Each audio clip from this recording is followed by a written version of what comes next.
এখন সরাসরি স্ক্রিনে তোমরা অষ্টম শ্রেণীর সেকেন্ড সামারি অর্থাৎ দ্বিতীয় পর্যায়ক্রমিক মূল্যায়নের স্বাস্থ্য ও শারীরশিক্ষার কোশ্চেনটা দেখতে পাচ্ছ। ফুল মার্কস তোমাদের রয়েছে 10, সময় তোমাদের রয়েছে 30 মিনিট, আর বাকি নম্বর তোমাদের থাকবে প্রজেক্টে। একে দেখে সঠিক উত্তর বেছে লেখো। প্রশ্নের মান রয়েছে হাফ করে হাফ গুণ 3 = 1.5, দেখে নাও। তারপরে 2 থেকে শূন্যস্থান পূরণ করো। প্রশ্নের মান রয়েছে হাফ করে হাফ গুণ 3 = 1.5। 3 থেকে রয়েছে 2 একটি বাক্যে নিচের প্রশ্নগুলির উত্তর দাও। প্রশ্নের মান 1 করে 1 × 3 = 3। যৌন নির্যাতনের ঘটনা ঘটলে কি করতে হবে? সাপের বিষের প্রতিরোধক ইনজেকশনের নাম কি? ওয়ার্মিং কি? 4 থেকে রয়েছে নিচের প্রশ্নগুলির উত্তর দাও।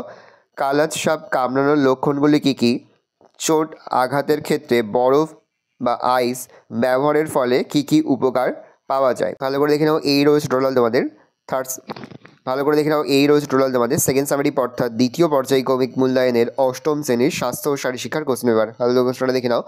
আশা করি ভিডিওটা ভালো লেগেছে। ভিডিওটা ভালো লাগলে ভিডিওকে লাইক করতে ভুলবেন না। আমার চ্যানেল নতুন হওয়া লাইক সাবস্ক্রাইব প্রেস করে পাশে বেল আইকনটা প্রেস করে নতুন কোনো ভিডিও আপলোড করি সবার ফার্স্ট তোমরা পেয়ে যাও। আর এই ভিডিওটি তোমার বন্ধু বান্ধবী আত্মীয় স্বজন সবার মধ্যে কিন্তু অনেক শেয়ার করে দেওয়ার বছর অষ্টম শ্রেণীতে পড়ছে।